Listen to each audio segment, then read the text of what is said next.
Have you tried the new ChatGPT voice version? No. So Alice has got that on her phone. I asked her, do you have a burrito recipe?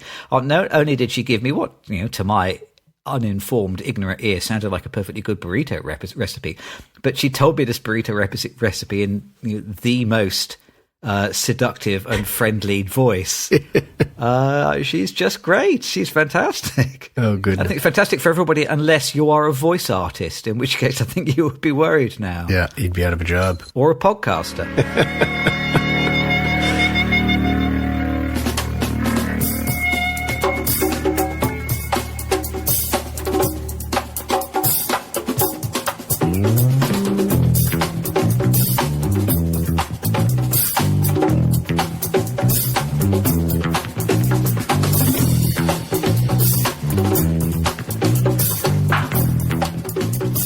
Hello and welcome to the Two Real Cinema Club. I'm James Ruzika. And I'm Andres Lorente. And every week every other week, boy, don't play it up too much. Every other week on the Two Real Cinema Club, we talk about a couple of films that we think are related, but we aren't really sure until we've seen them, oddly enough. And that would be an older film paired with a new offering. And this week, Mr. Ruzika, why don't you tell us about the films we're going to talk about? The new offering this week, Robot Dreams. IMDb calls it 2023, but it's new to us. Okay, yeah. So it was another of our 2023 Oscar mop-ups. So this was nominated for the Oscar Animated Picture this year, lost to the Hayao Miyazaki movie, The Boy and the Heron.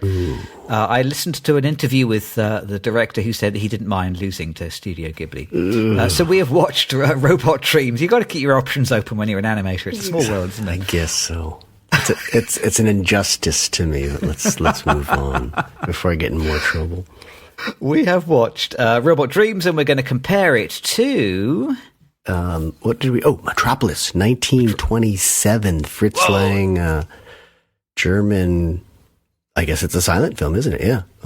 Yeah. Nearly 100 years old. And so there's a very old robot in this one, too. So hey, they both have robots. How did that just occur to me now? Yeah, exactly. There is a link. Oh my God!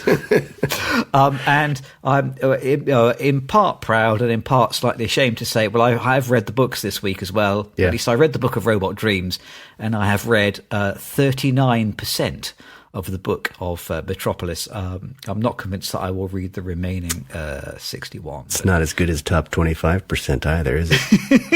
They got a long way to go. There's Metropolis people to catch up to us. Right, well, should I tell you about Robot Dreams then? Please tell me about Robot Dreams. So directed by Pablo Berger, I guess it counts as a Spanish film. He's a Spanish director. He's previously made live action films. This is his first animated film. Made for a budget of 5 million euros. As of the end of May, most recent data I could find, it has a box office of $3.6 million. But it's just getting a North American release, getting a kind of a UK release. It's getting a kind of a gradual rollout. I'm sure it should make its money back, and I suspect this film will have long legs. It'll do all right. It's based on a book, Robot Dreams, by Sarah Varon, published in 2007. I'd never heard of her or the book, but the book is pretty sweet. We'll talk about it. We'll talk a bit later. Shall I tell you the story? Yes, please. Please tell me story of Robot Dreams.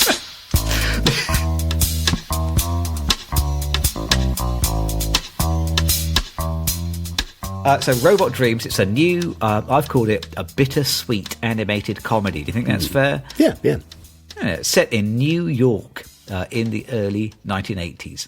So in the film, an unnamed lonely dog lives alone in an apartment on his own, and he orders a build-it-yourself robot as a companion to fill the empty space in his life. And once assembled, the robot is the perfect friend. The robot sees the world with fresh eyes. The robot is excited about everything that they do together until a mishap on a trip to the beach sees the dog and the robot separated. Can they find each other again, or will they be apart forever? I think they're going to be apart for some time. Maybe not forever. Maybe they will see each other again. I'm confused. Well, we're veering into spoiler territory already. Yeah.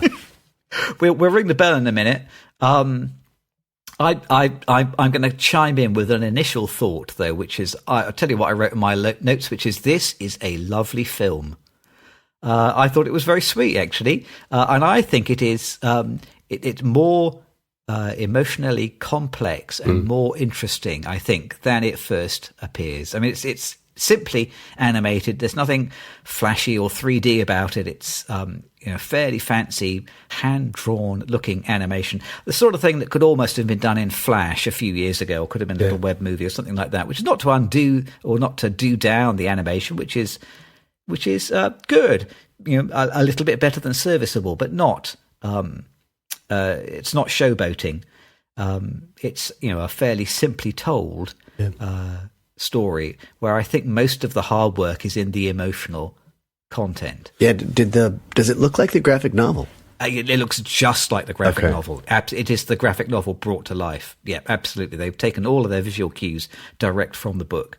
And having not ever heard of the book or the writer, I just wonder if there's a following that would even be concerned about it looking like the book, if you know what I mean. Like, would some people be just flabbergasted if it looked completely different and say, oh, that's not Robot Dreams? See, I haven't got much of a handle on how pervasive or successful the book is. I had never heard of it, but I'm not really in the market for this book. I think it is well considered. I did read a little excerpt of an interview with Sarah Varon. It might be Sarah Varon, so I apologise to her if I've mispronounced her name twice already. She's listening.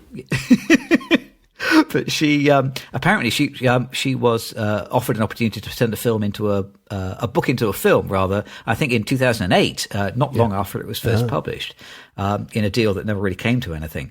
So I think there clearly are people who are interested in that kind of space. So I suspect there is quite an audience for it.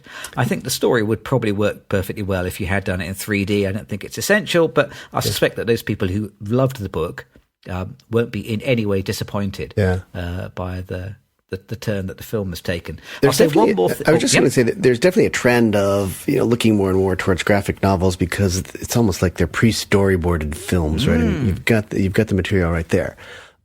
Sadly, I would say with a lot of the action films, there's no way that the two are really going to mesh very well together. I mean, I think you can either get a great comic book or graphic novel, or you've got a great film, and I feel like this worked perfectly. Yeah, it's just like it makes sense, and a lot of it's just the fact that it's silent, so it's not bogged down by any dialogue at all. So I really liked this film. I thought this was fantastic. I have some qualms, of course, but so good. It was, and I shouldn't admit this, but I will, because we have a lot of listeners. We are a top 25% podcast, but please don't go off telling the other podcast listeners around the planet that I had to get a special copy of this film. Sometimes when you're a top 25% podcaster, they send you advanced screening materials and such, but I had to watch it in 7-minute segments. So it added up to about, 15 or 16 little viewings of the film.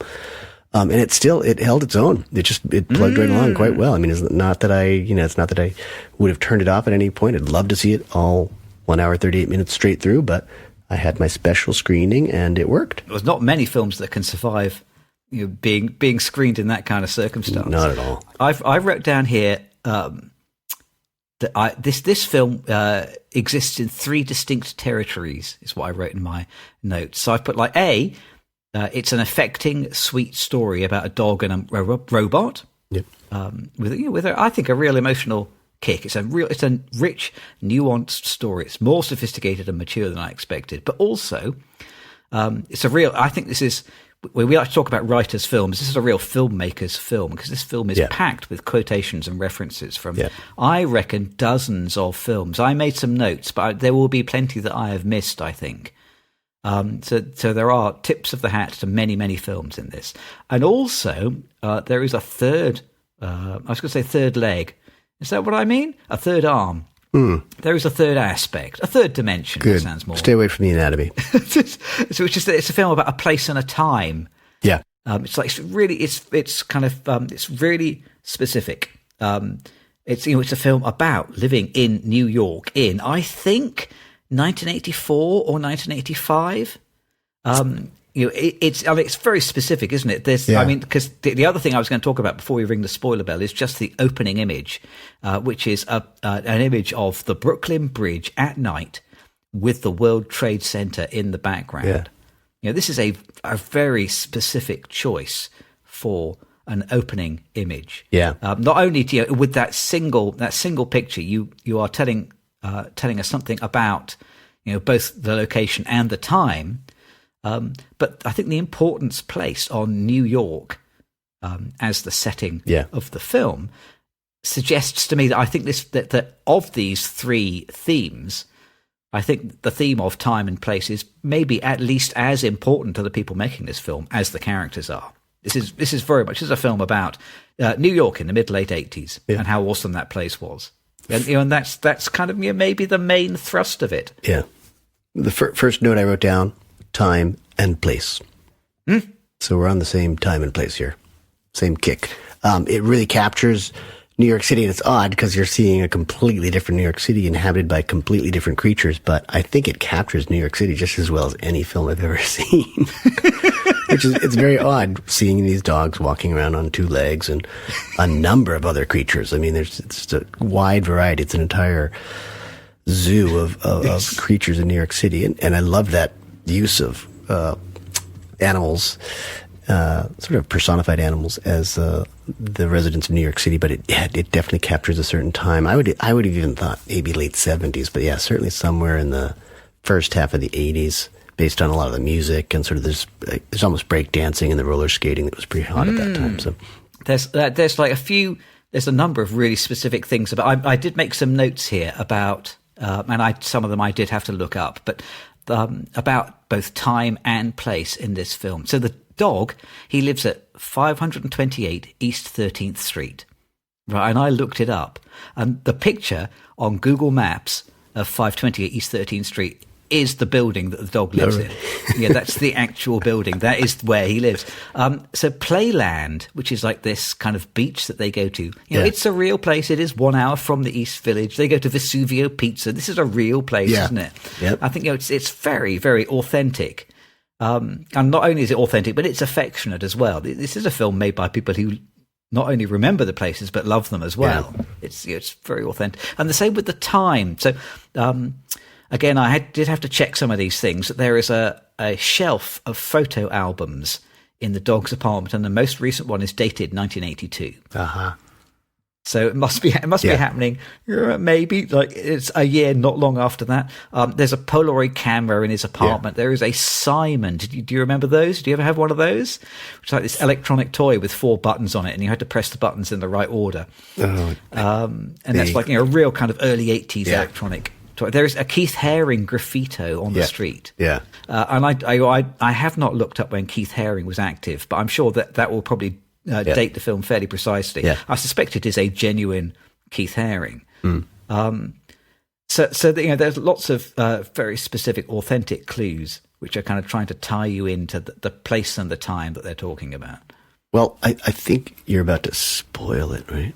I am about together. Should we ring the bell? Yeah, but I'm going to do something I haven't done before. Just go see this film, and maybe we don't have to talk anymore. Find it. I think.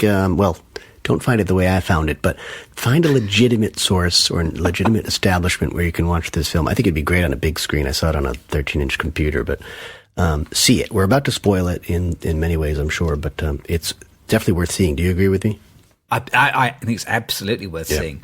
And don't presume that it is a children's film, although because I watched this film with the whole family, and my children did really enjoy it, but we all had our own particular responses to it. And this is certainly a film. I think this film may look like a children's film superficially, but really it's aimed at people who are young and vibrant and either living in or wishing to live in New York in the mid-1980s. So that's kind of you and me, isn't it? Yeah, well, it has a super broad audience. This is literally from 2 to 82 kind of films, or yes, 1 to 92 or whatever. Yeah, I think this is a film for everybody. It's very well put together, constructed, and delivered in a way that everyone's going to want to see it. Right, I'm going to ring the bell. I'm going to ring the bell here. So, we'll spoil it for those of you who won't listen to good advice. Right, there's the bell. I should have got something slightly more robotic sounding for the. Okay, maybe I should try and change that in post. But yeah, please. So it's at 19 minutes when Dog and the robot go to play in the sea at Playland.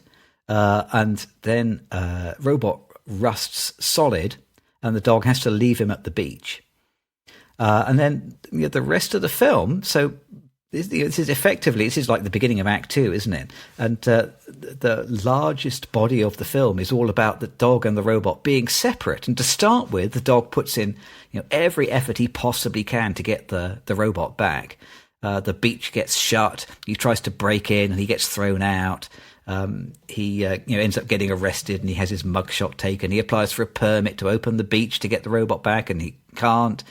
And so he then has to live through the whole winter just pining for the robot, hoping to bring the robot back, while the robot lies immobile on the beach, gradually covered by snow and sand, and yet still functioning, still dreaming of his time with the dog. Now, these are all much the same plot points as we see in the book. So the book and the film, follow each other very closely. But there are, some important differences, which is that I think the emotional tension in the film is much heightened. That the dog seems a little bit kind of sheepish and almost forgets about the robot in the book. Whereas in the film, he really pines for the robot, and it has a lot more emotional heft. I was going to ask you, did you feel that there was a romantic dimension to their friendship? Or is it supposed to be mildly ambiguous? Could you interpret it that way? I think it's very ambiguous. For me, it's just about love, all kinds of love and any kinds of pair bonds, coming together in service of love. So I think friendship, absolutely. But you see all these other creatures that are also mixed. So it's not always elephant with elephant or moose with moose. I mean, there are all sorts of these different combinations. So I think it's really about just tolerance of all relationships and accepting, if there's love out there, let it happen. It's good. And you do sort of have that thought, he's very lonely in his apartment, Dog is, in the beginning of the film, and it almost feels like a mail order bride sort of situation, but it seems like everyone's holding hands, and there are other people with robots too, so Dog is not the only one who's sent away for a robot and assembled it and starts to socialize and go out with it. So I think it's more about acceptance and just, hey, maybe it's a gay pairing. I don't know. I don't think so. But I think they're just two people who love each other. And there are lots of these people in a lot of these combinations where everyone's loving quite openly. There seems to be a very tolerant society. It's very diverse. This film is really much like diversity, equity, and inclusion. It's a conservative nightmare because it's sort of DEI in animation, ready for the kids and the adults and everybody. And I loved it. I thought it was beautiful. Yeah. It's I was trying to write down what I thought the theme of the film was. And, you could just kind of say, well, this is a film about love, be it love between people, love between friends, love of a time and a place. Yeah. I tried to summarize it as the theme of the film is these 5 words: make the most of it. Yeah. But then maybe I tried to think, was there a better way to phrase that? That maybe the theme of the film is life is happening right here and right now. Yeah. So make the most of it. Yeah. Because, and this is what we kind of haven't touched on, which is in the third act, where you would expect most films to engineer a reunion. In Robot Dreams, well, we don't get one.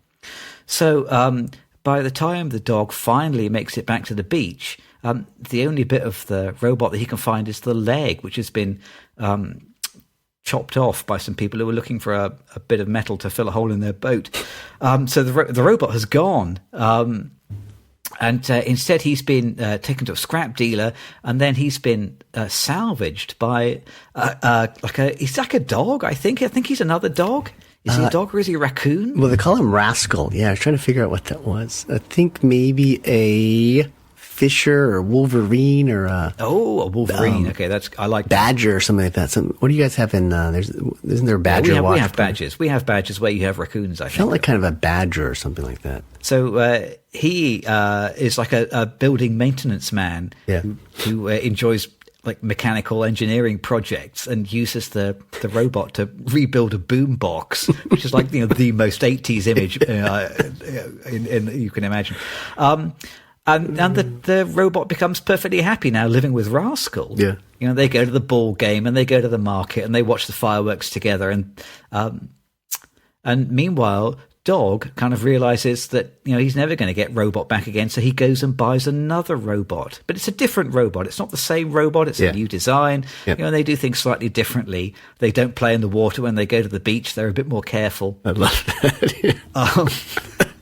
And then, so like at the end of the movie, both the dog and the robot have moved on to a new kind of happy place in their lives. It's very sweet. Yeah. And then the very last thing that happens in the film, which is that looking out of his top story window, while Rascal is preparing a barbecue on the roof, Robot sees Dog. Dog doesn't see Robot. And then there's this another what if moment. So a lot of the film has been based around the notion of what if. Yeah. As the robot keeps imagining that maybe he would make it back to the dog one way or another. He would get rescued one way or another. We have a final what if where Robot, he drops everything and runs down the road and goes to greet Dog, and there's that kind of slightly awkward love triangle. And then we flick back to reality, and all he does is he plays the Earth, Wind and Fire song that the two of them loved together out of the window, and they have this kind of this happy moment. Remembering each other without actually being with each other. It's a very, very sweet ending, and I needed a tissue. I am not ashamed to admit. Yeah.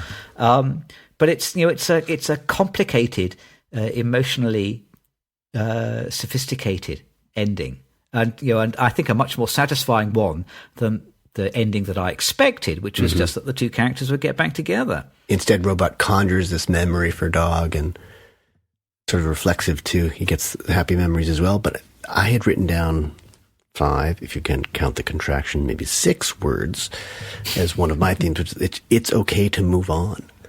Yeah, I think that's a lot of, and you used the expression "move on" as well. I think that's part of it. Like, yes, it's wonderful to have all these dreams and memories, and certainly try to get back together. But it's also okay to find one of the other millions, if not billions, of people out there who you could also have a friendship with, or also have a romantic relationship with.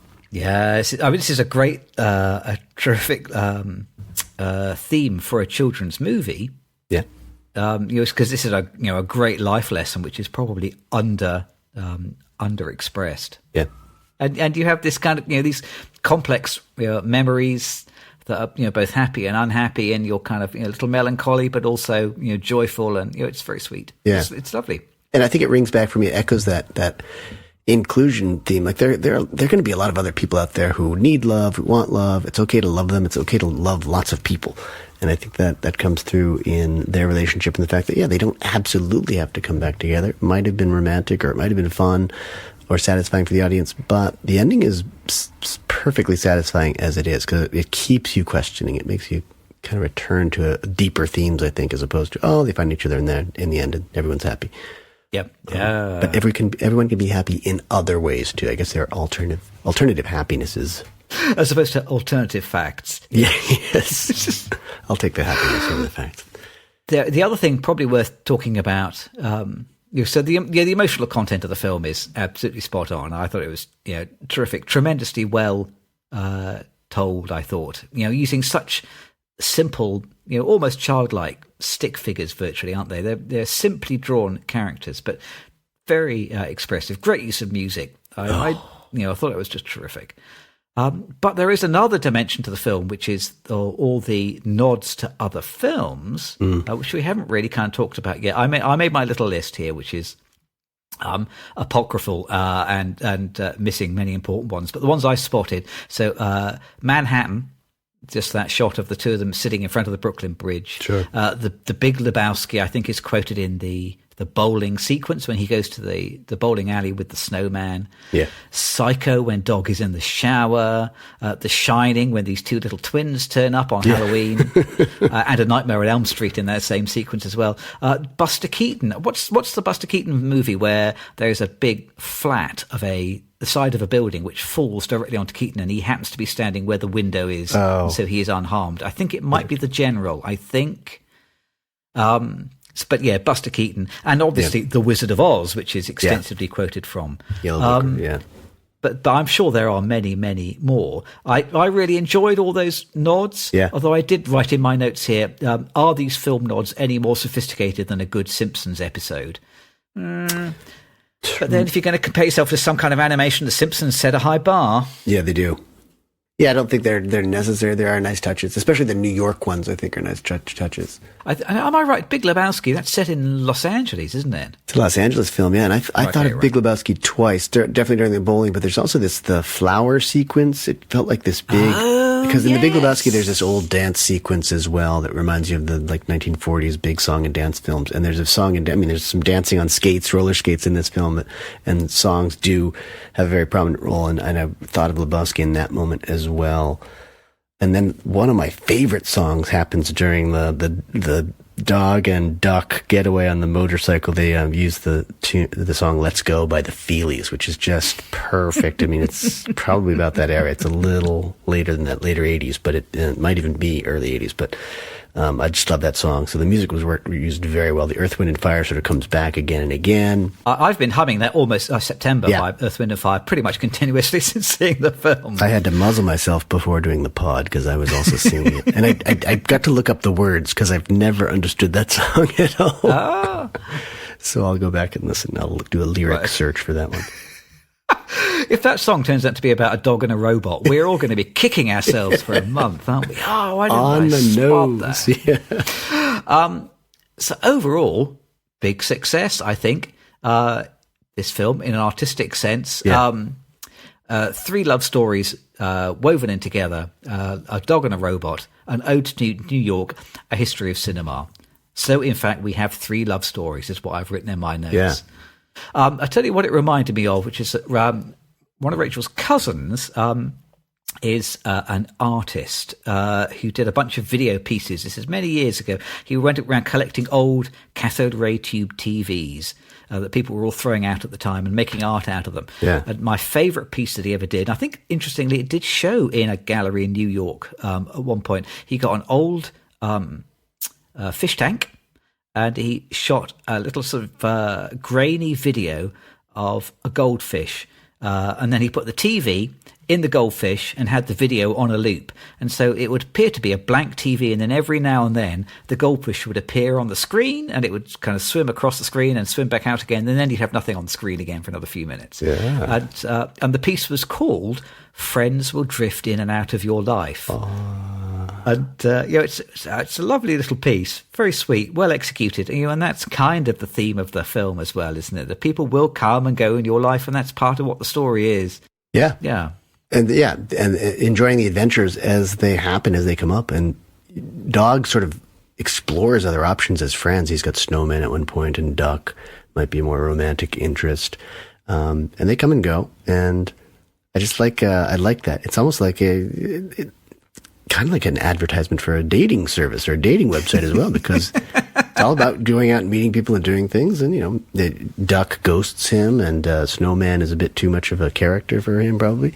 Doesn't support him when he makes a bad mistake bowling. And, he dreams, all of a sudden he dreams of Robot saving him in that moment. And the dreams they can be a little confusing because you're especially the first few, because you're not prepared for these two characters to have dreams that seem very much like they could be the part of the A story of the film, but they're not. They're there to complement that A story. And it's very interesting that Dog sort of, when they are separated, Dog really explores society and other people because he can. He's got mobility. He's not locked up in the sand on the beach. And the robot really seems to more explore his imagination. So you get to see these two facets of the characters and seeing how they complement one another and how, because of their circumstances, they have different approaches to their current lives. But I also love the fact that, they're just all these different sequences, and it just feels like, life is always a different film. It's just this other little story that pops up. You see it, you interact with it, but then it might disappear and you move on to another experience or another film. Yeah, I really liked that about the two characters. They had a different like starting point for their dreams, and we call it robot dreams, but there's a lot of dog dreams in there as well. And the dreams are always, and this happens to me as a person too. I mean, just some person just pops back up into my brain. I can't stop thinking about them, and it comes out in dreams. So I mean, it felt very human. There's something superhuman about this film. Yeah, to the point where, I mean, two things. I would love to see a live action version of it. I think Paul Giamatti would be a great dog. I'm not sure who I want to play robot, but because it would be so interesting to see, again, also the acting. This was one of my pet peeves with so many films these days is, actors don't use their faces anymore because they're so stuffed full of Botox that they can't even move anything. So, and these characters, they basically just have eyes. The eyes do most of the work. And some smiles, not necessarily lips, but smiles and, wagging tails a little bit. But the acting is really human. This film is more humanly acted than most live action films we see these days. It's unsettling. It's kind of an odd idea, but I definitely felt like much of it was done with those looks and glances that we've talked about in the past, but, really, really, I think expressive, storytelling just through the faces of these animated characters. And I would say that the fact that it's set in a historical place and time will make this film kind of timeless. Yeah, it's already timeless now insofar as it puts its foot down at the beginning of the movie and says this is a story about 1985. So I think that this film has that real timeless quality. I think it will be just as enjoyable in 20 years, 40 years, 60 years. Absolutely, yeah. This is cinema, as they say. If it's still good 40, 50 years, it's cinema. Yeah. I can't remember if we said this last week or not. If you had to boil down our podcast to one word, the word would be Rafifi. Yeah. And this film ticks the Rafifi box because not a word is spoken, and yet so much is expressed. It's beautiful. Pictures. Tell it with pictures. Yeah. I'll tell you something about New York in the mid 1980s. Though it was a scary place. There was a lot of crime. There was a lot of crime. Yeah, that's before the big. Cleanup by, Ralph, was it Giuliani? What's Giuliani's first name? I've forgotten it, which is great. Rudolph Giuliani. Rudy Giuliani, sorry. Yeah, but Donald Trump was operating in New York in the mid-1980s. What else do we need to say? Yeah, good time for crime. So, speaking of crime, I wonder whether we ought to phone our own local crime squad, the Cliché Squad. Cliché Squad.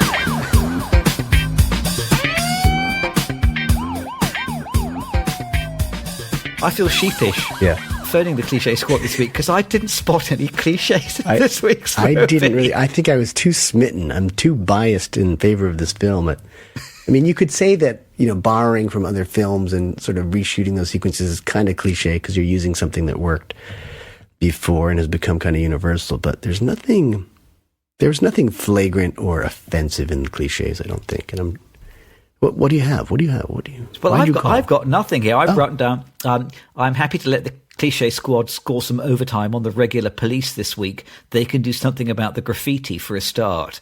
Yeah. So I think New York in the mid-80s was a scary enough place without needing to divert important police resources to the Cliché Squad. So I think this film officially gets a pass from the Cliché Squad. I have written down no offences. So do you uncall the Cliché Squad? Because I have nothing for them either. I feel like I think all you have to do is pay them off now. Isn't it? That's what you do. Oh, yeah. Slip them a 50 and tell them it's for the police retirement fund. I never knew you could buy them off. Oh man. How do you think Hollywood works? Damn it. Well, so overall, a bit of a triumph. I feel thrilled to hear you say that you liked this film because I seem to have recommended you a whole bunch of clunkers that you've hated in recent weeks. Oh, no, I loved this film within the first 7 minutes because that's all I could watch at one go. Yeah. I mean, the robot is alive and active in the first 7 minutes. I do remember that about the first 7 minutes, which is pretty impressive because, you're talking about Act 1 stuff. That could have been 30 minutes in in any other film. Yeah, in a lesser film, he would have been frozen on the beach at the midpoint, wouldn't he? Yes. Yeah, exactly. So whereas they waste no time in this film. If I had one qualm, it's like I would have loved to have seen more robot and dog together in that friendship, because the friendship is, I think, what did you say? It was 17 minutes or 20 minutes before yes, that? It's 19 minutes when he's frozen on the beach, yeah. They're just both great characters. I wanted to see them together more, but then, I thought that at the moment where, okay, they're going to be apart for a long, long time. Whereas the dreams element makes them together once in a while. And it's, as you were talking about, like, it's just the tension and the fact that you're always guessing when they're going to come together and which one's a dream and which is not. It works. The film just works on so many levels, and they're just all these little touches that are so endearing and so clever when the birds start living in Robot's armpit on the beach for a little while, and then one of the birds doesn't want to leave him when they hatch. One of my favorite things that I laughed hilariously at this one point where Dog and Robot are going to the beach on a subway, I think, and Robot's hanging onto one of those upper bars on the subway, and then there's this shorter creature that's just holding on to part of Robot's arm. And you just get all these little eyes, these animal eyes shooting back and forth at each other. And I was laughing just wholeheartedly, and I thought that was so funny. And they're just, that's one of many, many, many touches. There are lots of little touches that are like that. So it's great. One of those rare cases of the film being better than the book as well, I would say. Interestingly, in the book, there is no roller skating. There's no Earth, Wind and Fire. There's no Central Park. Okay. Basically, the dog builds the robot. They watch a video together. They don't watch Wizard of Oz. They watch Laputa, Castle in the Sky, which is a Studio Ghibli movie. Oh. So they watch that, and then they go to the beach.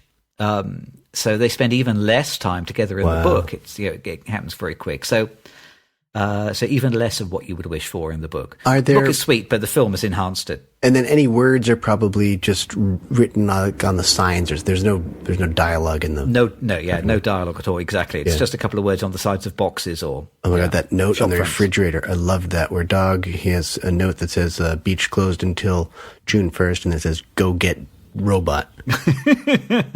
Yes. See, these are characters with an emotional life and motivation. And then that's screenwriting. Then about 3 or 4 months later, that note is covered up on the refrigerator. You can sort of still see it there, but there's all this other stuff. Life has gotten in the way, and it's just great little touches. It's really, really well done. I think it's better than the Studio Ghibli. That's the boy in the herring thing. Should have been the best picture. Yeah, maybe it should have been, I'm not going to say it's better than the best of Studio Ghibli, but it probably is a better, more unified, more fun film than The Boy and the Heron. Yeah. The Boy and the Heron was an interesting picture, and I did enjoy it. But I think I agree. You know what? Perhaps this should have got the gong. Yeah. But they never listen to us at the Academy, do they? They never listen to us. No, but no. Okay, a rare occasion where we are not complaining about a film. Let's savor that moment. We're going to go for a break, and then we will come back and see whether we can complain about 1927's Metropolis.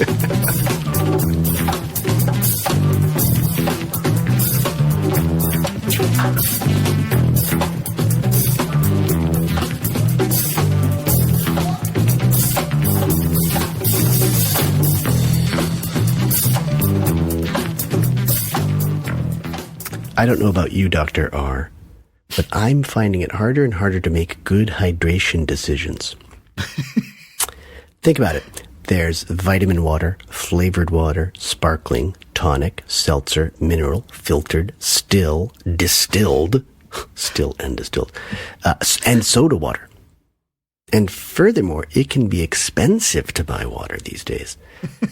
Until Vladimir Sewer Water Putin invaded Ukraine, water was more expensive than gasoline. Now we're going to get executed. Great. Political enemies, just what we need. Who are these people? Worry no more, because our latest sponsors make the decision easy for us. Tap.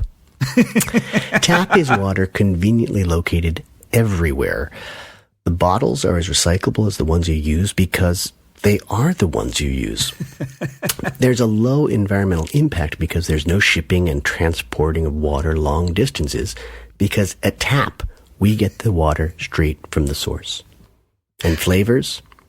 We have all the flavors you can possibly think of or even make yourself.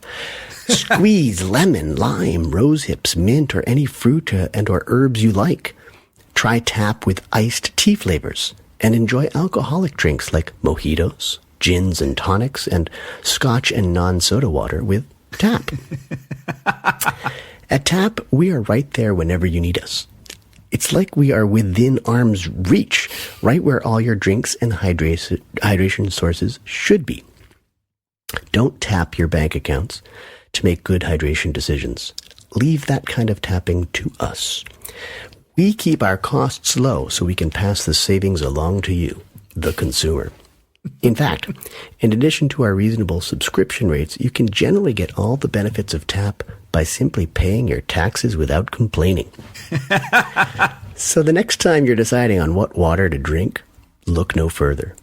Turn to Tap, turn on Tap, and Tap will turn you on with flavor and energy naturally. Tap, water for everyone. Visit Tap at tap.con. Ooh, not con. That's suspicious. Or wherever on the internet you carelessly give away your money. Oh man, I gotta get me one of those. That sounds awesome. Tap. We may already have one.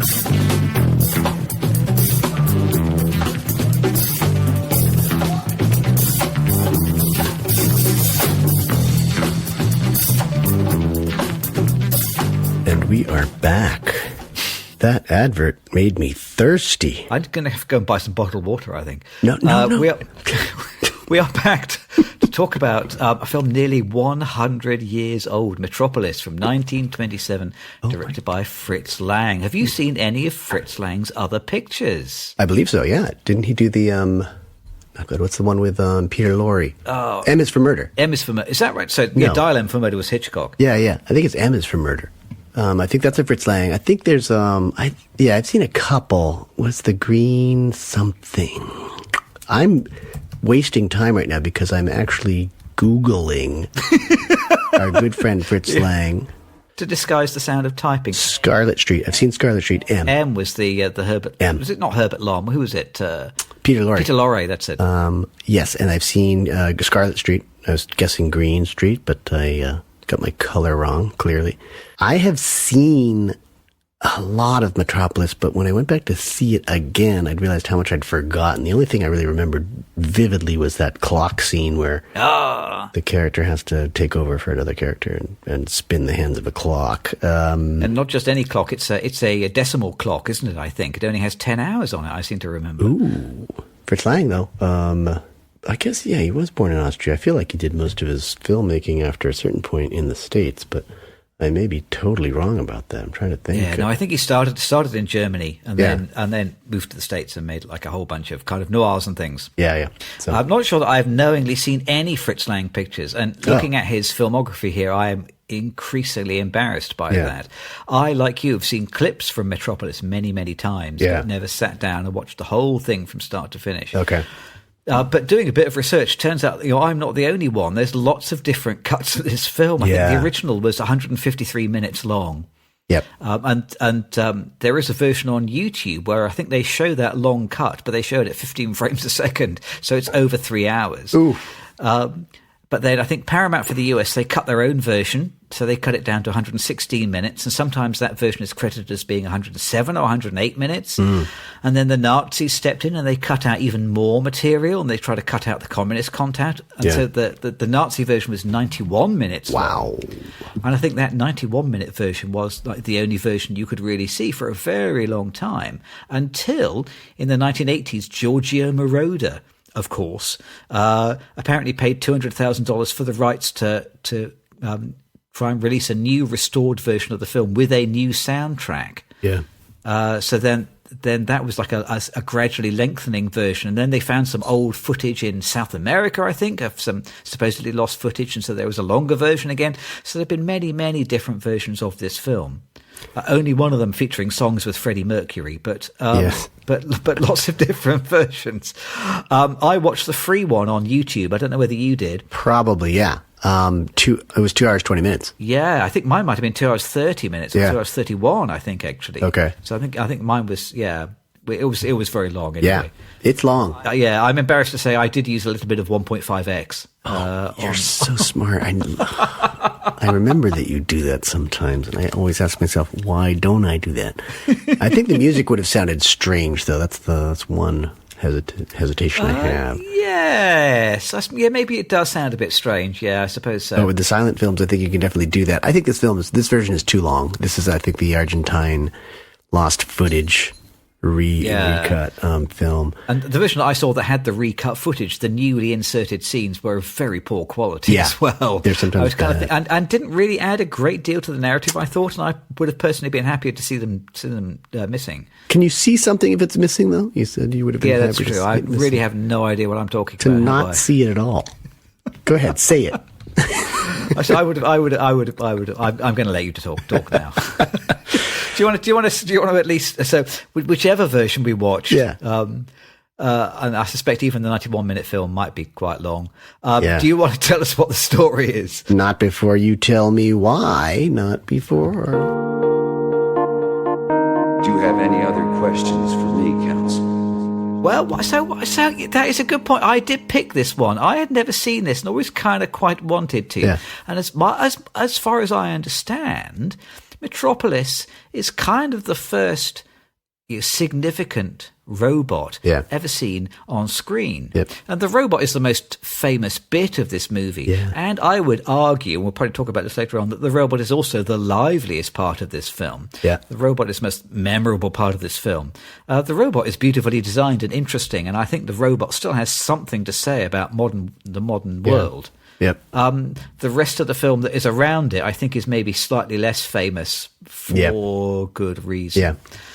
So looking back at it now, I spoiler alert, I wasn't a big admirer of Metropolis. There are some things about it which I think are great. Yeah. But there are other things which I did not. Yeah. I think there's a great film in there, but it needs to be edited quite heavily. Yeah. And I'm not sure, obviously no one's going to go back and reshoot things but this is one of those films it's close enough where, again, a remake might be on order. It might be a good idea because I don't think it's a great film, but I think it can be. So yeah, I wouldn't be surprised if maybe. it's 100th anniversary, maybe someone's already got it cooking in the studios. I'd be surprised if it wasn't. It seems like a no-brainer. Yeah, because a lot of the themes are perfect for this moment. We'll talk about that. Yeah. So Fritz Lang wrote it with Thea von Harbu. I think someone on this podcast has read 39% of the book. Is it called Metropolis?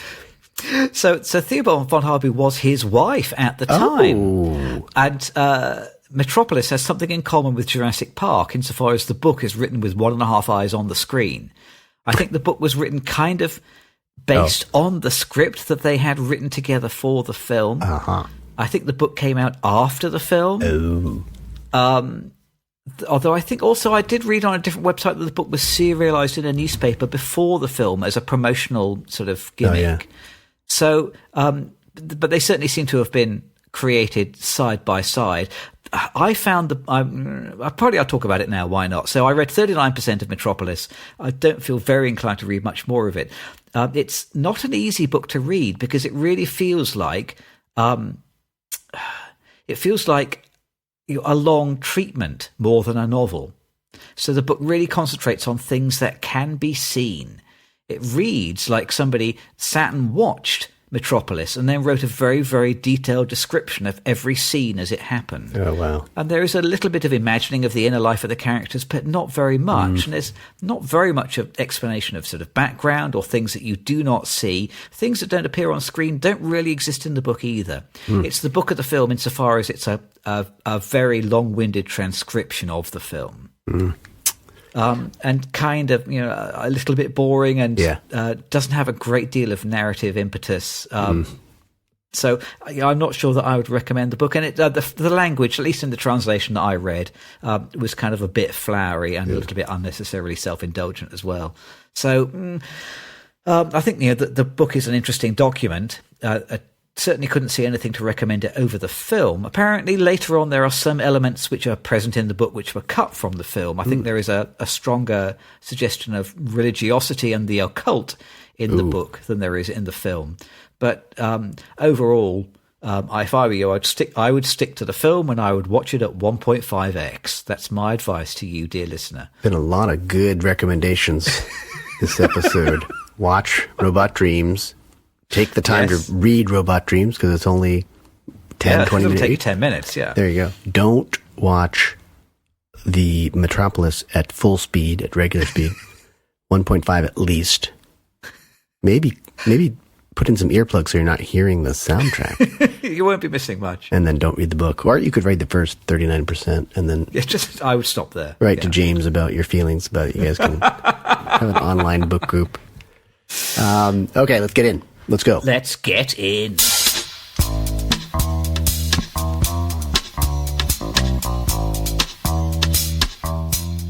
It opens on machinery and clocks and workers walking like robots into their factories. And that makes you ask that question, who are the robots now?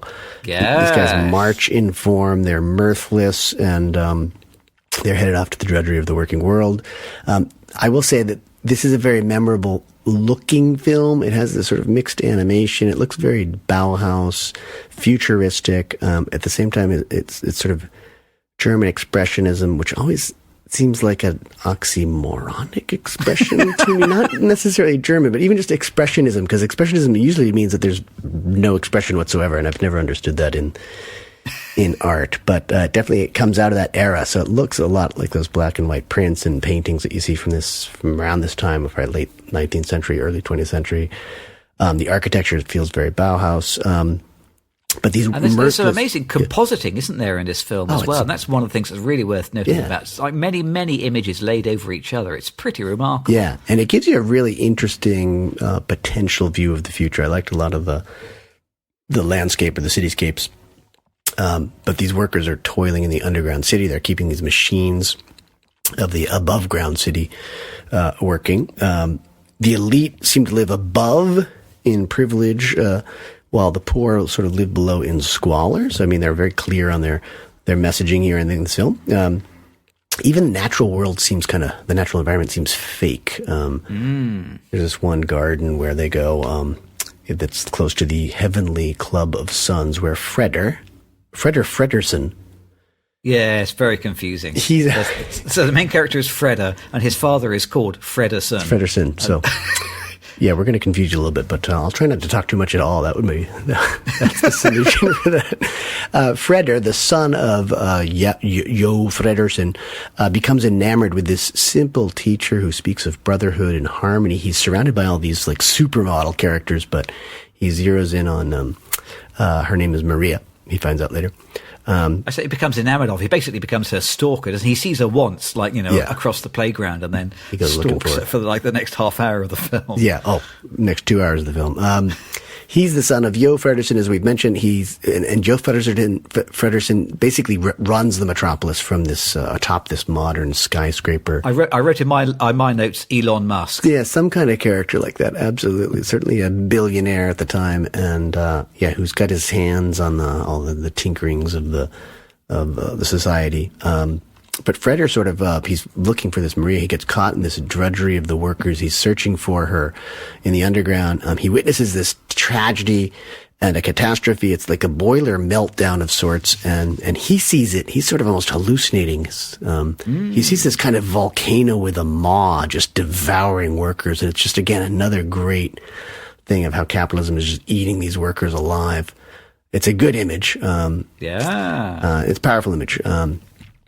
So Fredersen the father, he gets a little bit suspicious of his son. So his son is going to be surveilled by this goon that works for Fredersen. He's acting or he's thinking strangely. I think he's starting to have sort of anti-capitalist or anti-elitist thoughts. So his father very strange. That must be stamped out. Yeah. Yes, got to get rid of that. There's the famous scene that I remember so clearly of Freder sort of taking over for a fallen comrade who's working at this clock machine. And a lot of these workers are either dying or they're becoming so injured that they can't work anymore, but they all have these maps of a secret organization, a secret location to meet.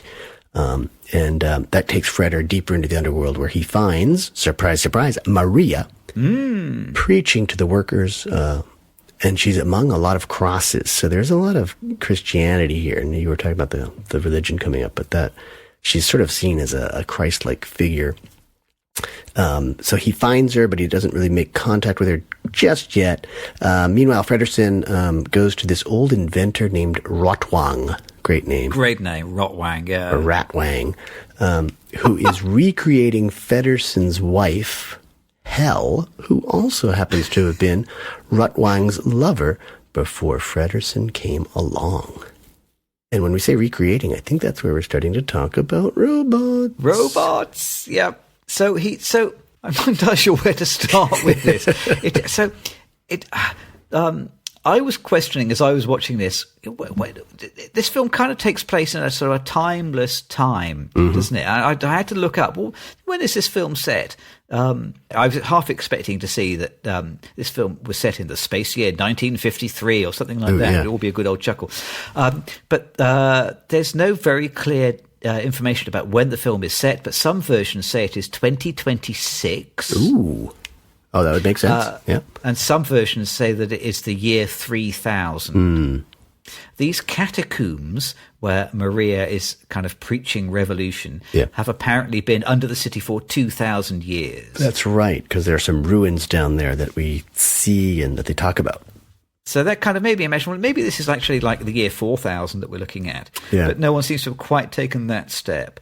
But we do have... The fact that the film might be set in 2026 really reminded me of how much of this film seemed timely, more timely this year than ever. So we have this robot which Rotwang is making, who in the latter half of the film will take on human form. So and their plan to try and prevent this big uprising to stop the workers from taking over the means of production is that they're basically going to deep fake Maria using the robot, aren't they? Yeah. Which is, suddenly this for the first time ever in 2022 or 2023, or this is actually a real thing that can be done. This is super timely. In the same way that we have like the Chat GPT Scarlett Johansson voice controversy. Well, have they faked her voice, or have they not, or are they just imitating it, or what's going to happen with these faked voices? And then also we have this theme of a big industrialist taking advantage of poorly policed labor laws, a huge gap between the haves and the have-nots, an oppressed wage slave society, people living in slums. I mean, it all feels tremendously contemporary. And it is a pretty dismal dystopian view of the future. There are very few bits of the future that you leave the cinema thinking, well, I'm looking forward to that coming true. None of it is good, is it? It's all pretty dreadful. Yeah, but very topical. And there's even this conspiracy sort of thing where Fredersen actually wants the workers to rise up and destroy the machine so that he can blame them and probably punish them later on. So there's this conspiracy and there's fake news going on in this film too. And this is just, the beginnings of the Nazis are just starting to rise in the late 20s, right? So it's pretty topical for Germany at that time as well.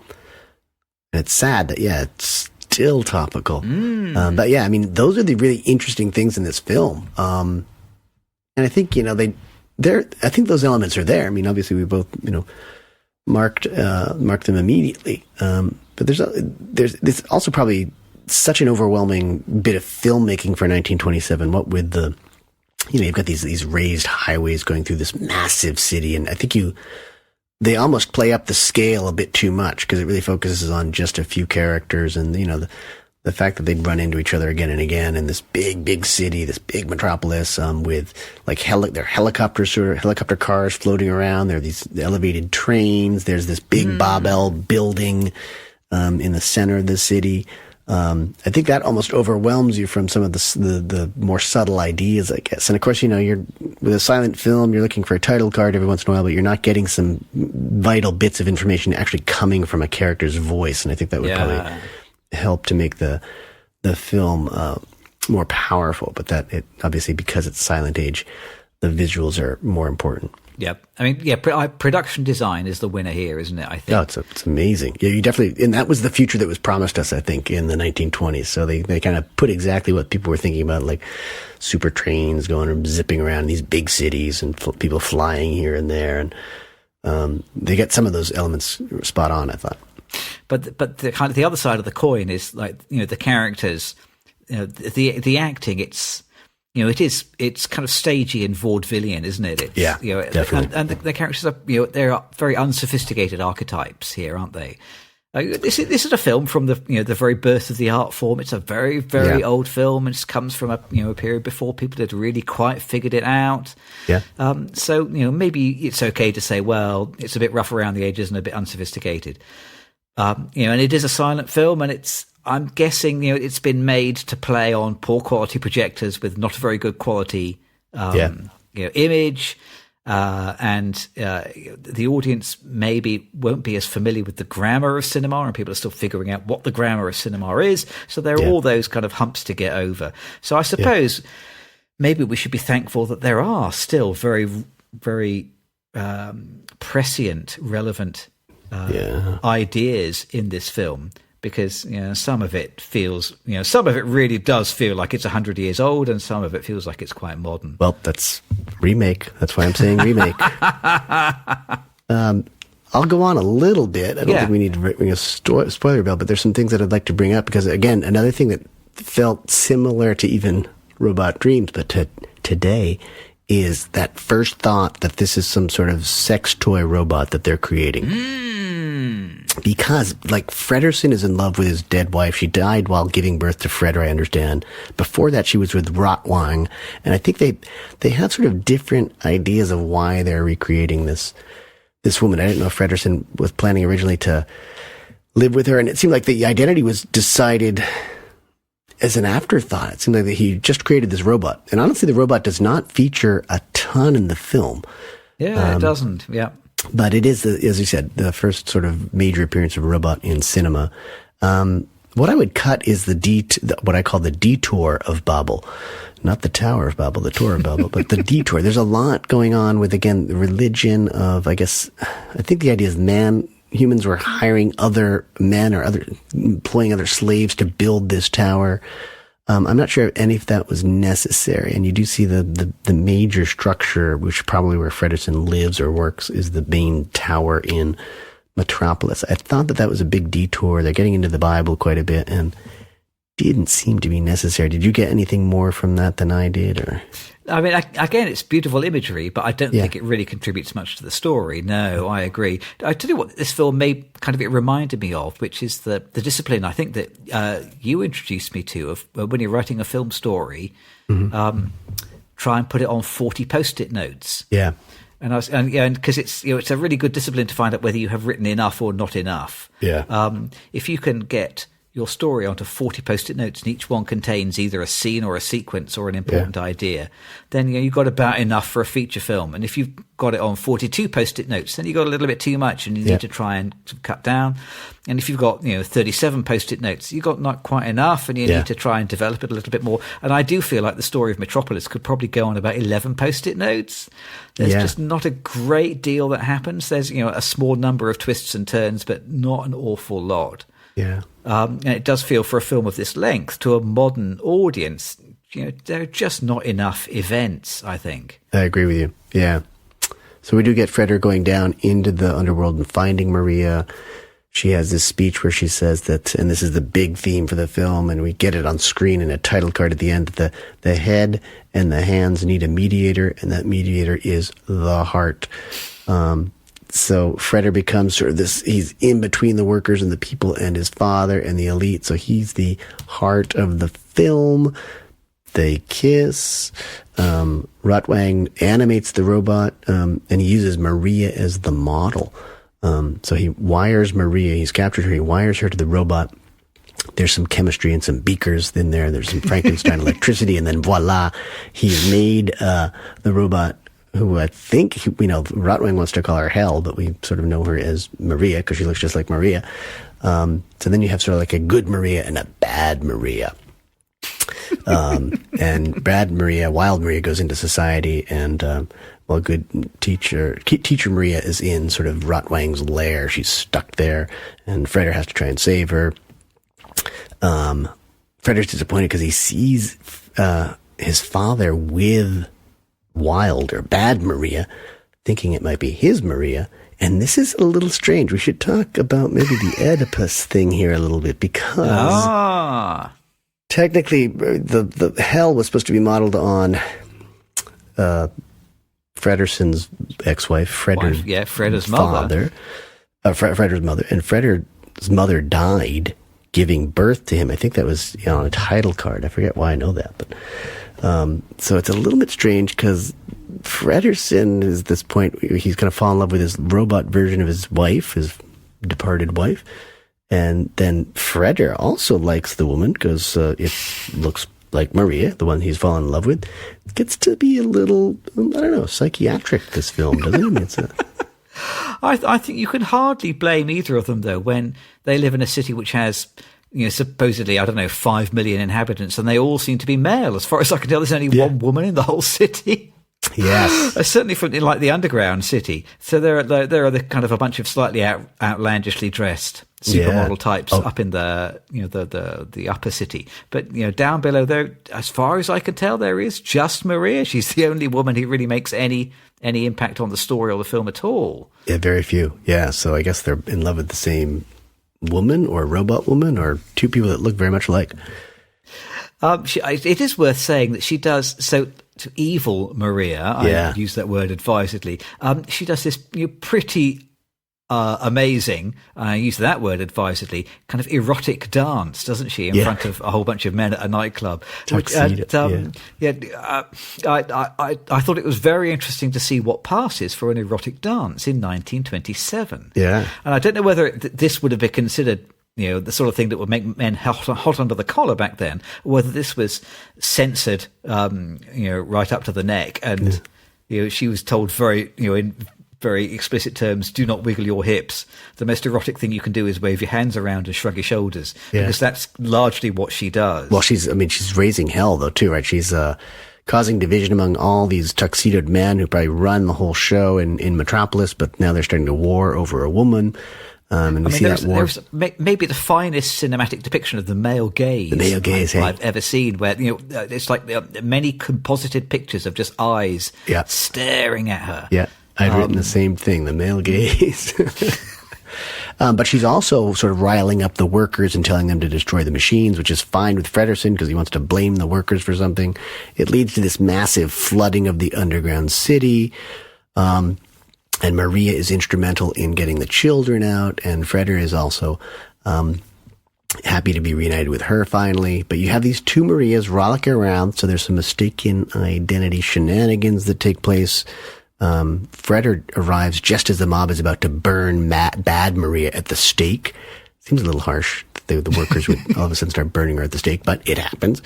And she burns and she reverts to the robot. So they realize that she was the robot. And meanwhile, Rotwang mistakes good Maria for his robot, I call sex toy. I don't know. I think that's fair. I think that's perfectly fair. That's reasonable. Yep. Freder saves her. They kiss and they sort of reunite with the father, Frederson, and this is the final thing is Freder is indeed able to act as mediator between his father and the workers, and then we get the card to end the mediator between the head and the hands must be the heart. So there's Industrial Negotiations 101 for the audience there, yes. I did get to the end of the film, and I was quite surprised that this was the end that they went for. It begins with this, what looks like a big kind of socialist anthem. We have all these terribly unhappy, oppressed people working on the machinery, and Frederson, Freder, I've got to get that right. Freder is determined to try and make this wrong right, and he wants to live with the common man and see what life is like in the underworld. And then we get to the very end of the film, and the workers have smashed the machines, and then they've risked flooding the city and killing all their children. They've burned a woman at the stake who turned out to be a robot. And at the very end, what happens is that Elon Musk, Frederson, just shakes hands with the guy who was the leader of the workers, and we all go back to square one again, I presume. Yeah. They all go back to toiling away against at the machine and being eaten by the volcano, and nothing has changed. Nothing has changed except they've sacrificed a woman. That's about how it works, isn't it? A woman robot. And then a woman robot. Maybe 2 or 3 of them are going to be in love with the same woman now. Father, son, and inventor. So, yes, quite a strange resolution. Like, it did leave me thinking, maybe this is the Nazi-imposed resolution that the film ends on. Yeah. But, the final theme of the movie is get back to work, stop that, shake hands, and then get back to work. There's a shift starting in 5 minutes. Yeah. I wasn't entirely sure exactly what the theme of the film is. There's a little interview that you can read online. Mm-hmm. Peter Bogdanovich interviewed Fritz Lang in 1998. Wow. And Lang said this. He said, you cannot make a social conscious picture in which you say that the intermediary between the hand and the brain is the heart. That's a fairy tale. But I was very interested in machines. Anyway, I didn't like the picture. I thought it was silly and stupid. This is what Lang said in 1998. So even he thought twice about it, I think. Yeah. Interesting, isn't it? So even he identified his later Hollywood pictures as being a bit more sophisticated. Yeah. I think it's appropriate in some ways that it goes back to where it actually started, because that's what's happening again and again. You see these sort of revolutions and minor uprisings, but the guys with the money always win in the end. I think. Right. For me, there's this marriage of Christianity and capitalism, which I always find very troublesome, and that seems like what they're trying to do here. The head and the heart and the hands, and marrying them all together. And I understand why Christianity is perfect for capitalism, because you can sin, and then you can pray a little bit, and then you get forgiven, so you can really wreak havoc on entire cultures and populations, but still be saved at the end. So it makes perfect sense to me, but it's troublesome in a film. And so maybe, I find it was a very unsatisfying ending, especially after being there for 2 hours and 28 minutes. And this one, I think I only watched in 2 segments. Maybe if I'd watched it in 7-minute segments, I might have had a different feel. 1.5x is your friend. Reading about the shoot, I think Fritz Lang seems an awful lot like the Fredderson Elon Musk character, actually. Because apparently the shoot was Titanic-like. Apparently it was long, arduous, stressful. It was 17 months they were shooting this picture. Jeez. The big scene where there are children have to be rescued from the flood. They used 500 real children, but they got them from the slums of Berlin, I think. Oof. So the comment I read in the history that I read was that apparently the children had a great time because they were given meals and warm rooms. Oh boy. But the water was cold, as I understand, and they were standing in water for a long time. Hours and hours. So the whole thing sounds absolutely horrendous. Life was no better for the actors than it was for the fictional characters slaving away at these machines. Agreed. Yeah. I thought the trickery of the animation with the sky trains and the air taxis and all these highways and the dissolves. I mean, he really used dissolves really well. It seems more like an exercise in growing the technology of cinema making as opposed to actually solid storytelling. And I wonder how much of a script they had. It seems funny that the book was sort of written after or while the film was being made, and you just wonder, there's a tighter story in there, and I think there's a bunch of truisms that are very true today, very relevant today. So I do feel like there's space for it either to be re-edited or remade in some way, because it could be a great film. Yeah, it could be a great film. I've got one last thing to say about what things the film gets right and what things it gets wrong. Yeah. So we have talked about this notion of wage slaves and mega corporations and robots and artificial intelligence, and misinformation whipping up the workers and all that. Some pretty prescient predictions. And frankly, if we were given the clues in 1927, how come we've ended up where we are today? Yeah. But there is one really important thing that the film gets completely wrong, which is that I think this film has the first ever example of a FaceTime call in it. because there was like a video call between Fredderson and Yes. I can't remember the name of the guy. The worker at the big Grot. machine, the That's main it, machine. Grot, the guy who works the big heart machine. Yeah. They do this kind of video call, which is amazing. Yeah. And I do feel like video calling is something that cinema has been trying to sell us for 100 years. Yeah. And yet I know my children absolutely cringe whenever they're asked to do a video call. my children cringe when they have to even speak to someone on the phone. Yeah. They just want to do a text, frankly. Yeah. But I have yet to see an old movie that predicts that in the future young people will be pining for the reinvention of the postal service. Yeah. But it seems somehow that's what we've got. No one predicted that. Let's give ourselves a brief break from slaving away at Elon Musk's steam machine, and instead let's play my favourite game, Who Am I? Who am I? So, some quite disparate characters to choose from this week. Who are you this week? No, I was going to ask you first. You can ask me if you like, because weirdly I have prepared an answer. Oh, good. Please. Yeah. Which is Who are you this week? Which is that I didn't particularly feel like any of the very hammy vaudevillian characters in Metropolis. Yeah. But I did feel like I was like the dog in Robot Dreams. Yeah. I think that's sort of how the film is supposed to work. I think all of us are supposed to see ourselves in as the dog, because the sweet dog, he's not particularly slick. He's not all that good looking. He's not a good fisherman. He can't really fly a kite. Yeah. When he struggles to make friends. He's not strong enough to to carry a robot home. He's he's like, he is every audience member's personal inadequacies, isn't he? But he is hopeful and he is capable of love and he's trying to do the right thing.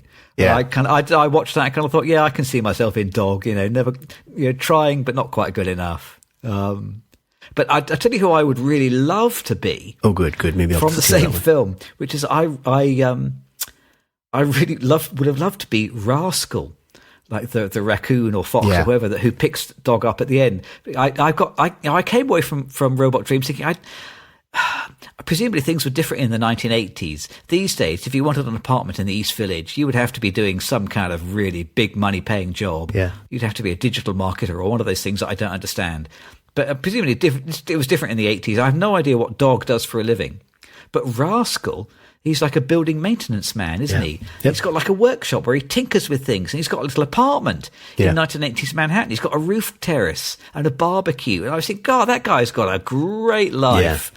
I would love to have that life. Roof terrace in Manhattan. Yeah. Do a bit of tinkering and do a bit of maintenance to earn your keep. Have a friend who's a robot. That looks awesome. He's got skills too. I love the way he grafts that new torso onto robot of an old boombox, which is just so practical too when you think about it. You've always got music wherever you're going. Your friend is a radio robot. Fantastic stuff. I struggle a lot. I think, I definitely feel dog-like, and I think you've nailed his characterization spot on. I loved the robot, though, so I think I'm probably the robot. I like the idea of just being on that beach for a long time. And then the birds nesting in my armpit. He just, he just never gave up. He was snowed on, he was frozen in, he was rained on. I assume the waves crashed over him again and again, so he should have drowned a million times. But I really loved his arc and his skills. He was very skilled too. And just the ability to just rebirth yourself with a vacuum cleaner pipe as a leg and a boombox in the center of your body and find happiness again. So I really, really, really liked Robot. So I would probably be there. I think in an ideal world, maybe I've got some of the Fredderson, because it's just a great name, first of all, but also just like being the mediator. Oh, yeah. Raising the rabble a little bit, but at the same time being in a position where you can make change. But he doesn't really do much. So, I like him only in theory. I don't really like the character in the film, but... So I'm going to say Robot, and Robot's the one that I can't cast yet. I can't figure out I feel like Dog could be a beautiful Paul Giamatti role. I'm not sure who would do Robot, though. I'm trying to think of someone who's kind of... It has to be a bigger framed person and just have a good like wry sense of humor somehow. I'm not sure who that is. If that's... It's going to be The Rock, isn't it? I'm afraid it's going to be The Rock. Oh, it could be The Rock, yeah.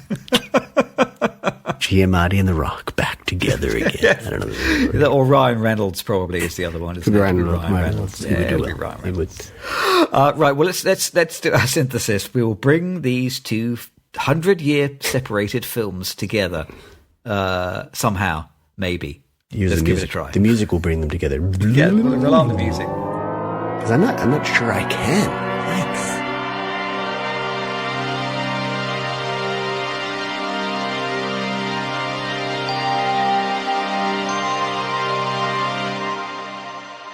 They both have robots.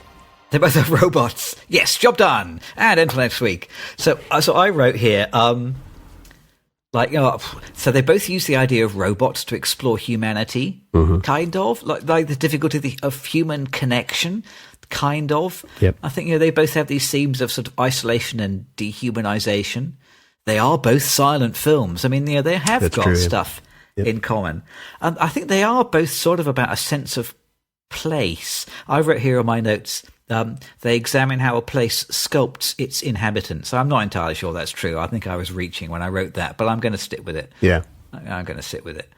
I like that. I think because one's futuristic, it's giving us a time and place that we don't really know, so we're not familiar with it, even though those are the things that we were promised, I think, certainly later on, especially in the space age and all that. But like the modern age, I think we did think of ourselves as living in these big cities and having all these transportation features and big industry and all that. So that's what we were promised. But the advantage of Robot Dreams is it's actually a real place, and it very, very accurately captures this very particular time and space. So I really liked that advantage. But they are both trying to sell us something that we sort of are familiar with and want to be in. So I liked that. Yeah.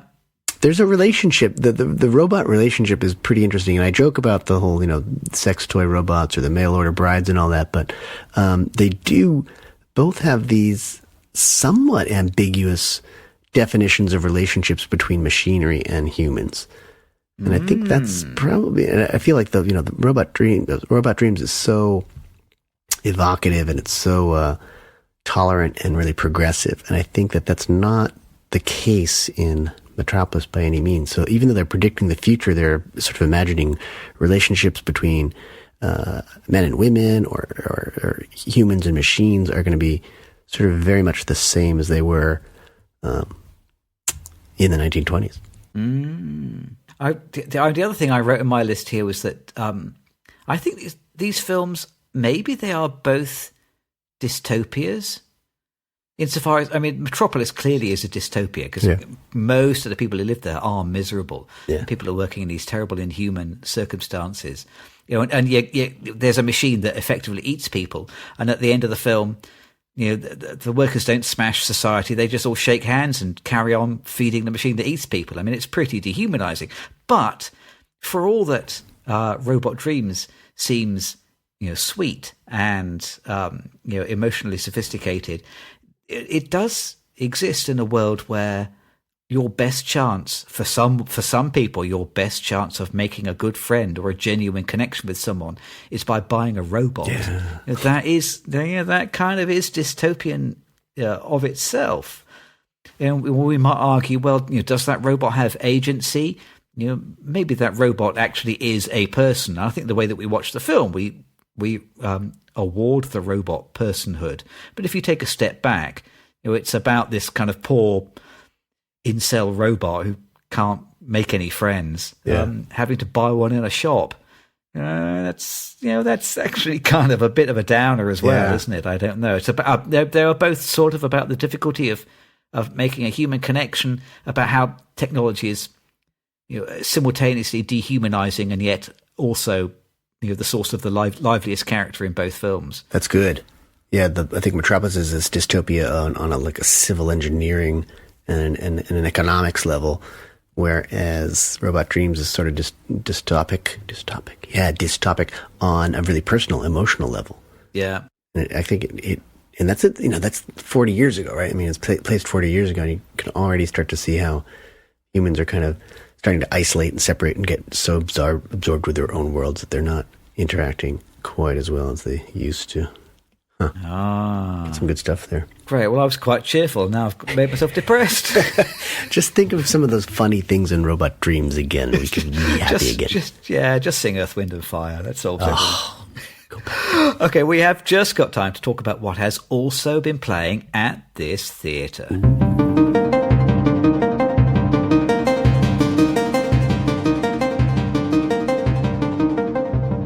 Shall I go first? I think I always make you go first, don't I? Why can I never remember this? I'm going to go first because I prepared something. Please, I haven't, so go. Okay, good, I'll buy you some time. So we have been watching, not a movie, but a TV series this week. We watched all 8 episodes of Netflix's 3 Body Problem.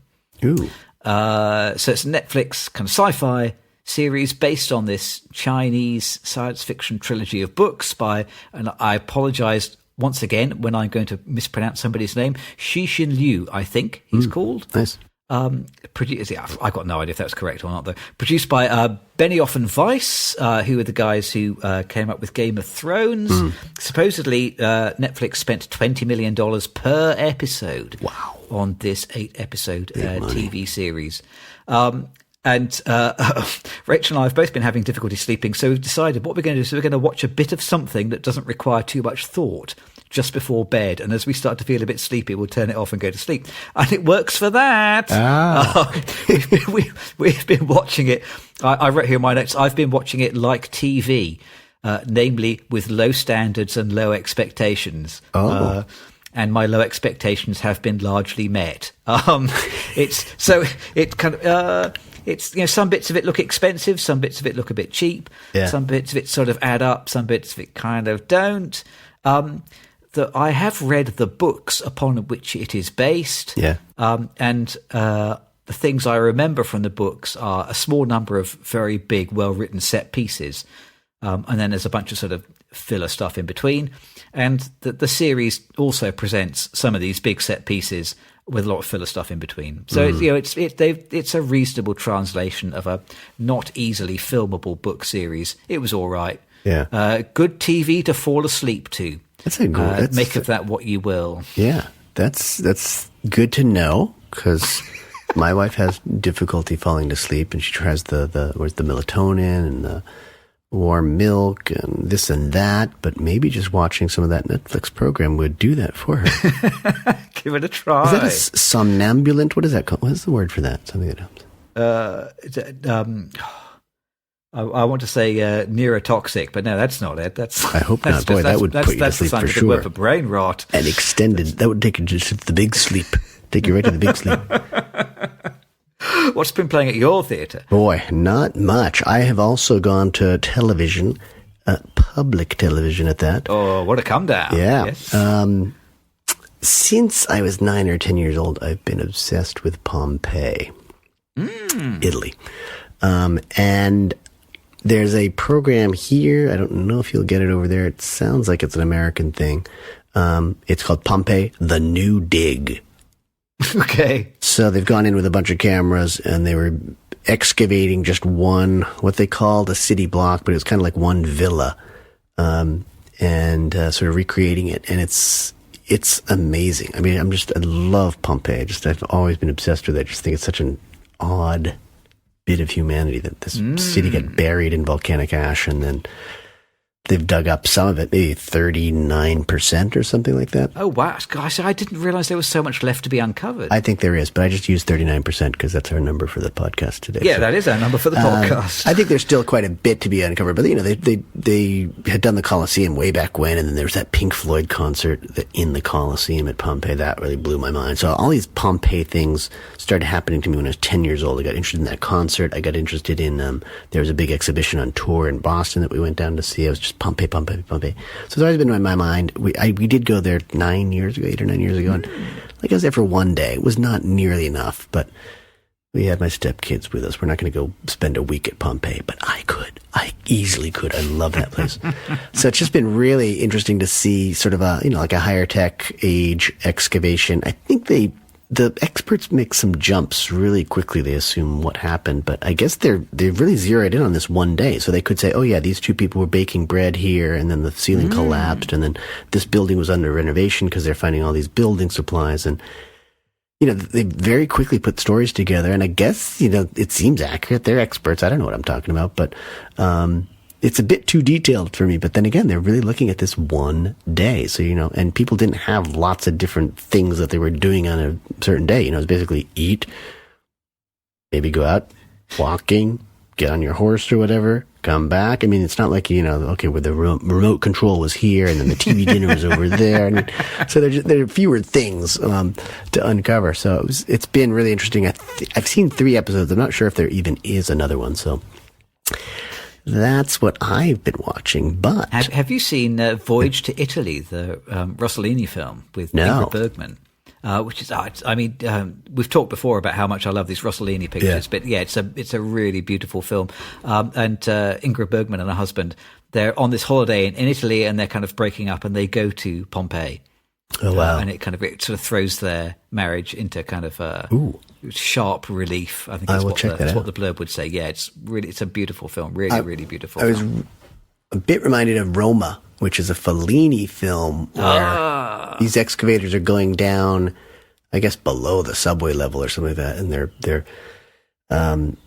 excavating these caverns that have all these paintings on them. And then they're just, because they're bringing in, I don't know, human breath or chemicals, I don't know what it is, but the paintings just sort of evaporate right in front of them. So they're sort of destroying history as they go through. And it's really interesting because in the documentary that I've been watching, they are super protective of the murals because they haven't seen light in 2,000 years. So they pull all the stuff away, and then they basically start working behind shower curtains and covering so there's no light on it. They're just like Q-tip by Q-tip, just sort of uncovering this mural. It's amazing. So there's a connection to other cinema that's not playing in my theater. So what you're telling me is that in the world there are films by Fellini and there are films by Rossellini. There are. And yet somehow we've watched the Netflix series and PBS. Yeah, and some of them are the best films I've ever seen, and some of them, for Fellini, are the worst films I've ever seen, but I still love watching all that stuff. I did want to mention, because Tom Hanks himself is a fan of the pod, and we have Tom Hanks fans among us, I am going to see a play on Wednesday by Tom Hanks and James Klossman. So now the guy's writing plays too. Now I don't think he's going to be there. It's this workshop kind of thing. I imagine the other guy's going to be there, but there's a chance I'm going to see Tom Hanks on Wednesday. Oh man. If you see him, you have got to invite him on the pod. Yeah, I'll get a picture and I'll tell him. Yeah, we are the number one Tom Hanks affiliated podcast. And we spell Tom Hanks THANKS. Thanks. Thanks, Tom Hanks. Speaking of thanks, join us on the internet. On Instagram, we are at Two Real Cinema Club. Read the blog at tworealcinemaclub.com. Comment on our YouTube channel or email us at tworealcinemaclub@gmail.com. Next time around, we will be asking, am I okay? Mm-hmm. Which is the new film by, is it Tig Notaro? Who's that film by? Tig Notaro and Tig her Notaro. I've got it wrong already. This Jennifer is the third Allen. Mispronunciation of the pod. Oh, man. Good job. I'm not going to meet Tom Hanks. Well, you clearly are not okay, so the answer is no. No. I answered that one already. And we will be comparing it to Maurice, 1987 Merchant and Ivory film that I've never seen. Which I have never seen as well, good. actually. I'm not sure how that one has passed me by. Two coming-of-age, coming-out pictures. Compare A with B. Yeah. Thank you for joining us. As always, please catch Robot Dreams if you can. Yes. Because they need to make their budget back, and good films deserve an audience. And don't forget that if you learn nothing from this podcast, remember 1.5x is your friend. Especially if you see Metropolis, yes. Or Birth of a Nation. I can't believe I like all of the films. Now you tell me. Now you tell me.